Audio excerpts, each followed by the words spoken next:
Propaganda करके। जी sir, propaganda तो होगा और आपके खिलाफ प्रोपेगेंडा करना बहुत जरूरी हो चुका है क्योंकि आप नहीं बाज आ रहे। इसराइल का, अमेरिका का, ईरान के ऊपर जो भी हमला काबिल मुजम्मत है, काबिल मुजम्मत है, काबिल मुजम्मत है, लेकिन अल्लाह की कसम जब हम ये आवाज उठाते हैं कि फिर ईरान का टारगेट इसराइल होना चाहिए कि नहीं होना चाहिए? जी बिल्कुल, इसराइल टारगेट होना चाहिए। तो क्या नहीं है? ये जरा वीडियो देखें, तल अवीव के अंदर ईरानी मिसाइल।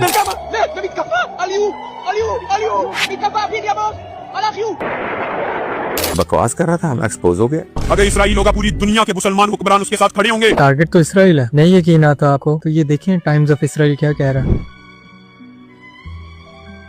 तो कहाँ है पूरी दुनिया के मुसलमान? पूरी दुनिया के मुसलमान उसकी आवाज के साथ आवाज मिलाएंगे। शेम ऑन यू ऑल, बेशर्मो। लेकिन अगर तेरा टारगेट सऊदी अरब की अरामको की ऑयल रिफाइनरी होगी, बहरीन की ऑयल रिफाइनरी होंगी, कुवैत की ऑयल रिफाइनरी होंगी। सर ये जो अरामको की आपने बात की है ना, ईरान इसको डिनाई कर चुका है, ये बताते हुए कि जो ऑयल रिफाइनरी के ऊपर ड्रोन अटैक हुआ है ये फॉल्स फ्लैग ऑपरेशन था इसराइल का, मोसाद एजेंट्स का। आप इतने नाइव हैं कि आपको अभी तक इसराइल की चालाकियों का नहीं पता चल सका। और अगर आपको ईरान की बात पर नहीं यकीन, मेरी बात पर नहीं यकीन, टक्कर कार्लसन क्या कह रहा है ये सुने। Hasn't been reported, but it's a fact. Last night in Qatar and Saudi Arabia, authorities arrested Mossad agents planning on committing bombings in those countries. Why would the Israelis be committing bombings in two Gulf countries, which are also being attacked by Iran? A Saudi Aramco facility went up last night. The Iranians said they didn't do it. Why would they say they didn't do it? Possible Israel did it. Why wouldn't they? Because if you think about it, scaring our other allies in the region, letting them know that they can get attacked and the US will not defend you. Shame on you all. तो हम इन हमलों की भी मुजम्मत करेंगे। आगे है राफजी lobby पूरी की पूरी प्रोपेगेंडा करती है। नहीं अलामा साहब, ये क्या सीन है कि जो आपसे इख्तिलाफ करता है वो रावजी हो जाता है? आपको लगता है कि यूथ आपकी बातों में आएगी अभी भी? Shame on you all, बेशर्मो।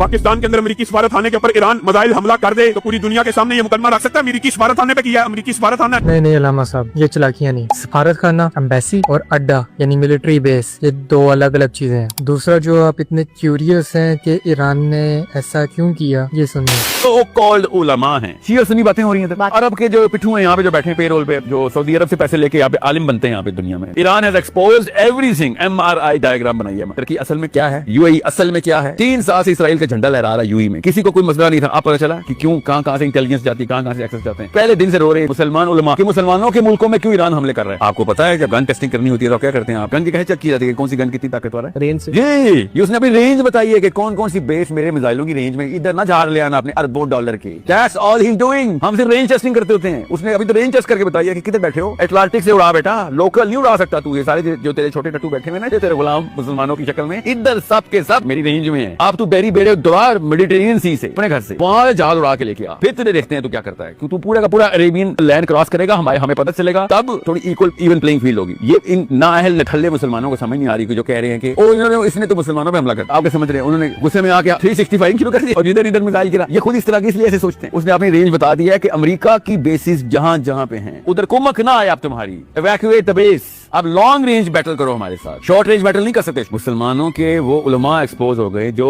पहले से ही फौलवी थे, मौलवी नहीं थे, फिरके के मौलवी थे। उनको मौका चाहिए होता है इस तरह की हरकत करने का। जो इस वक्त शिया सुन्नी कार्ड खेलेगा, उससे बाद 2 नंबर कौन होगा? इसराइल सुन्नी है, ईरान एथियस्ट कंट्री होता है, इसराइल उस पर हमला करता है। फिर भी इसराइल के खिलाफ हमें खड़ा होना इस्लाम की ड्यूटी थी, कुरान की ड्यूटी थी। और तो अल्लाह के मानने वाले मुसलमान भाई हमारे ईरान में, लेकिन एथियस्ट भी होते और नेतन्याहू से अमेरिका हमला कर देता। We have to send our army. मजाल है पाकिस्तान कुरान के एंगल से सोचेगा। बेशर्मो भाई, अकेला मार खा रहा हो, उसके साथ लड़ाई तो कर नहीं रहे हो, और फिर अमेरिका को बेस भी देते हो कि इधर पैर रख के मारना हमारे भाई को, तो तुम्हारी बेस के ऊपर भी हमला ना करे। इतने बेशर्म हो तुम। ये टोपी किसी और को पहनाना, स्पेशली पाकिस्तानी आलिम। कि दुनिया में तो आप लोगों के साथ जो कुछ भी होना है मुझे नहीं पता, अल्लाह की कसम मुझे पता है कि आखिरत में क्या होना है, क्योंकि कुरान ने बता दिया ऐसे लोगों को आखिरत में क्या होना है। फिर क्या बनाना बात इस वक्त करना नहीं चाहता, लेकिन इंसान मजबूर हो जाता है। खत्म, bye bye, tata, good bye, गया।